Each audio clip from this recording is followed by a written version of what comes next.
একজন শ্রমিক ভাই কিংবা বোনের সন্তান সেও যদি মেধাবী হয়, তার মেধা বিকাশের দায়িত্ব নেবে সরকার, দায়িত্ব নেবে রাষ্ট্র। রাজনীতি রাজার ছেলে রাজা, রাজনীতির এই ধারা পাল্টে দেব ইনশাআল্লাহ। একজন শ্রমিক ভাই বোনেরা, বিশেষ করে গার্মেন্টস শ্রমিক যারা, আমি মাঝে মধ্যে হুট করে কিছু গার্মেন্টসে আমি ঢুকে যাই বাস্তব অবস্থাটা দেখানোর জন্য। কোনো সময় জানাই আসি, কোনো সময় না জানাইয়াও ঢুকি বাস্তবে অবস্থা দেখার জন্য। বহুবিধ সমস্যা, সকল মালিকের দৃষ্টিভঙ্গি সমান নয়। অনেকে সম্মানের সাথে তার শ্রমিকদেরকে রেখেছেন, এ সংখ্যাটা বড় কম। বেশিরভাগ ক্ষেত্রে শ্রমিকদের সম্মান দেওয়া হয় না, বিশেষ করে মাদেরকে সম্মান দেওয়াই হয় না। তাদের সেখানে বেতন বৈষম্য আছে, পুরুষের এক ধরনের, মহিলাদের আরেক ধরনের, কাজ কিন্তু সমান। এই সমস্ত বৈষম্যকে আমরা সমান করে ফেলবো ইনশাআল্লাহ। এই ক্ষেত্রে বৈষম্য রাখবো না। মাদের জন্য আমরা ঘোষণা করেছি অন্তত 2 থেকে 2.5 বছর, যেই সময়টা গর্ভবতী অবস্থায়, এরপরে বাচ্চা দুনিয়াতে আসার পরে বুকের দুধ বাচ্চাকে খাওয়াতে হয়। সেই সময় ইনশাআল্লাহ পর্যায়ক্রমে প্রথমে সরকারি থেকে শুরু হবে, তারপরে বেসরকারিতে যাবে। মায়েরা কাজ করবেন দৈনিক 5 ঘন্টা, বাকি 3 ঘন্টা তার বাচ্চাকে সময় দেবেন। এটা বাচ্চার অধিকার। অনেকে বলে এটা কেমন কথা, ওদের তো আয় রোজগার কমে যাবে। অবশ্যই কমবে না। বাকি 3 ঘন্টার স্যালারি দিবে সরকার, সমাজসেবা অধিদপ্তর। এটা সরকারের নৈতিক দায়িত্ব, দিতে হবে। একটা সুস্থ মা, একটা সুস্থ শিশু, আগামী দিনের সুস্থ সমাজ। এই সুযোগ, এই সম্মান তাদেরকে দিতে হবে। অনেক মা 8 ঘন্টা ঘরের বাইরে অবুঝ বাচ্চা রেখে থাকতে পারবেন না, এই জন্য চাকরি ছেড়ে দেন। আমরা চাই মায়েরা চাকরিতেও থাকবেন, আবার বুকের সন্তানকেও জড়াইয়া ধরবেন। শুধু তাই না, শিল্প এলাকায় আমরা সংখ্যা নির্ধারণ করে দিব যে এত সংখ্যক মহিলা থাকলে সেখানে অবশ্যই তাদের বাচ্চাদের জন্য ডে কেয়ার সেন্টার থাকতে হবে। মা কাজের ফাঁকে 8 ঘন্টা সেখানে গিয়ে বাচ্চাকে দুধ খাওয়াবে, তার খবর নেবে। বাকি ওখানে নার্সিংয়ের জন্য যারা থাকবে তারা তার কেয়ার নেবে, যাতে নিশ্চিন্তে একজন মা তার সন্তানেরও ন্যূনতম হক আদায় করতে পারেন, আবার তার পেশাগত দায়িত্ব পালন করতে পারেন। আমি যখন এই কথা বললাম, একদল হায় হায় শুরু করে দিল। হায় রে হায়, আমাদের মহিলাদের সব চাকরি শেষ, এখন তো নারীদেরকে ঘরে ঢুকাইয়া রাখবে দেখতেছি আমির সাহেব। নো, বরঞ্চ মাদেরকে সম্মান দিয়ে কাজের সাথে রাখাই হচ্ছে আমাদের উদ্দেশ্য। ইনশাআল্লাহ আমরা তাই করব। শিল্প এলাকায়, গার্মেন্টসে যারা শ্রম দেন, তাদের বাচ্চারা অনেক সময় ভালো শিক্ষার আলো থেকে বঞ্চিত হন। আমরা কথা দিচ্ছি, পরিবার কেন্দ্রিক রাজনীতি রাজার ছেলে রাজা, রাজনীতির এই ধারা পাল্টে দেব ইনশাআল্লাহ। একজন শ্রমিক ভাই কিংবা বোনের সন্তান সেও যদি মেধাবী হয়, তার মেধা বিকাশের দায়িত্ব নেবে সরকার, দায়িত্ব নেবে রাষ্ট্র। আমরা চাই তাদের মধ্য থেকে আগামী দিনের প্রধানমন্ত্রী বের হয়ে আসুক। আমরা সেই রাজনীতির ধারা চালু করতে চাই। তখন ওই সন্তানটা গরিব দুঃখের প্রতি কিভাবে দরদ দিতে হয়, আমার চেয়ে সে ভালো বুঝবে। জুলাই আন্দোলন করেছে আমাদের সন্তানেরা, শ্রমিকেরা, কৃষকেরা, মজুরেরা, ব্যবসায়ীরা, মায়েরা, বোনেরা, আমাদের মেয়েরা, ছেলেরা, সবাই আন্দোলন করেছে। একটাই দাবি, উই ওয়ান্ট জাস্টিস। আমরা ন্যায় বিচার চাই। সমাজে যখন ন্যায় বিচার প্রতিষ্ঠিত হবে, প্রত্যেকটি মানুষ, প্রত্যেকটি এলাকা তার অধিকার পেয়ে যাবে। গাজীপুর ঘনবসতিপূর্ণ একটা শিল্প এলাকা। এই এলাকার রাস্তাঘাট, ড্রেনেজ সিস্টেম, সুপেয় পানির সার্কুলেশন, গ্যাস সরবরাহ, সাস্টেইনেবল ইলেকট্রিসিটি সাপ্লাই, সব কিছুতেই সমস্যা আছে।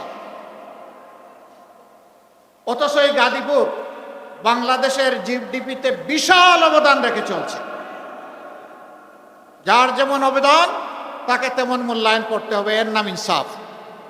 সবাইকে গলা কেটে সমান করে দেওয়ার নাম ইনসাফ নয়। যার যেটা ন্যায্য পাওনা তার হাতে সেটাই তুলে দিতে হবে ইনশাআল্লাহ। আমাদের এই মানুষগুলো সেদিন কারো কাছে মিছিল করে বলে নাই দে দে চাঁদা দে, এটা কেউ বলেছিল? কেউ মিছিল করে বলেছিল দে দে বেকার ভাতা দে বলেছিল? তাও বলে নাই। কেউ বলেছিল দে দে ফ্যামিলি কার্ড দে বলেছিল? বলে নাই। বলেছে দে দে আমার হাতে কাজ দে, আমি কাজ করে সম্মানের সাথে বাঁচতে চাই। প্রিয় দেশবাসী, যুব সমাজ, আমরা কারো হাতে বেকার ভাতা তুলে দিয়ে অপমানিত করব না।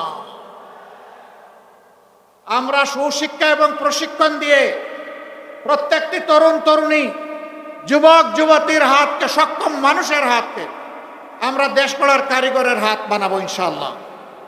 কাজ তুলে দিয়ে বলবো এটাই বাংলাদেশ, যা চেয়েছিলে এটা তোমাদের দাবি, এবার দুই হাতকে বাংলাদেশকে গড়ে দাও।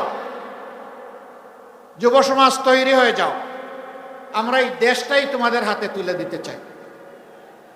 বাংলাদেশ নামের যে উড়োজাহাজ, এইটার ককপিটে বসিয়ে দিব যুব সমাজকে, আমরা গিয়ে বসবো প্যাসেঞ্জার সিটে ইনশাআল্লাহ। ওরা আর পিছনে তাকাবে না, ওরা সামনে নিয়ে দেশকে এগিয়ে যাবে ইনশাআল্লাহ। একদল লোক আছে শুধু পিছন নিয়ে কামড়া কামড়ি করে, এদের স্বভাবটা চিংড়ি মাছের মতো। চিংড়ি মাছ দৌড়াইতে শুরু করলে শুধু পিছনের দিকে যায়। আমরা তো মানব জাতি, আমরা পিছনে দৌড়াবো কেন?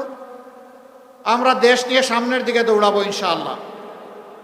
আরেক দল আছে এখন জনগণের উত্থান, তাদের অধিকারের পক্ষে আপোষহীন মনোভাব এবং ইনসাফের পক্ষে গণজাগরণ দেখে তারা দিশাহারা হয়ে গেছে। এখন দিশাহারা হয়ে মায়েদের গায়ে হাত দিয়ে দেয়।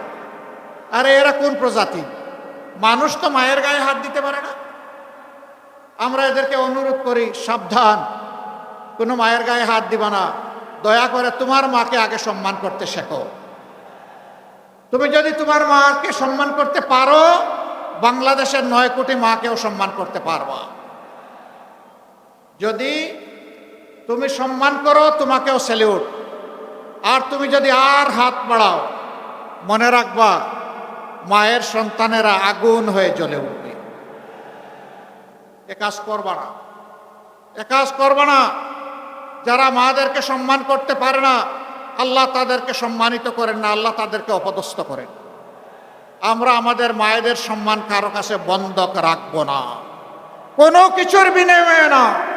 জীবন দিব, কিন্তু আমার মায়ের সম্মান নিয়ে কাউকে আর টান দিতে দেব না। আমি এই কথাগুলা বলি এই জন্য এখন আমার পিছনে লেগে গেছে। আমি তোমাদেরকে পাত্তা দেই? আমি আল্লাহ ছাড়া কাউকে ভয় করি? আমি আল্লাহকে ভয় করি আর আমার বিবেক নিয়ে আমি চলি। তোমরা যা পারো করো, ওগুলার জবাব দেওয়ার মতো সময়ও আমার হাতে নাই। করতে থাকো, পড়েও কামড়াও, কামড়া কামড়ি করো, ওখানেই থাকো। গাজীপুরবাসী, কথা আজকে বেশি বলবো না, এই মাঠেই কথা বলে গেছি কিছুদিন আগে। এটি একটি সত্যিকার অর্থে শিল্প এলাকা। পুরা গাজীপুরটাই এখন শিল্প এলাকায় পরিণত হয়েছে, কিন্তু সমস্যা এখানে সীমাহীন। শিল্প যেখানে থাকবে, পরিকল্পনাও সেখানে থাকবে, শৃঙ্খলা সেখানে থাকবে, কাজ সেখানে থাকবে, উন্নয়ন সেখানে থাকবে, নিরাপত্তা সেখানে থাকবে। এই শিল্প এলাকায় কমপক্ষে 40 লক্ষ কর্মচারী কর্মকর্তা কাজ করেন, কিন্তু তাদের জীবনে না আছে নিরাপত্তা, না আছে শৃঙ্খলা, না আছে তাদের একটু স্বাস্থ্য সেবা পাওয়ার কোনো অধিকার। আমরা আপনাদেরকে ইনশাল্লাহ বলে যাচ্ছি, ইনসাফের বাংলাদেশ যদি কায়েম হয় আপনাদের বুথে 13 তারিখ থেকে, তাহলে আর আপনাদের উপর বেইনসাফি করা হবে না ইনশাল্লাহ। এই শিল্প এলাকাকে শিল্পর মতো করেই ইনশাল্লাহ সাজানো হবে। এটি যেন শিল্পের একটি সাজানো বাগান, সেরকম করে ইনশাল্লাহ সাজানো হবে।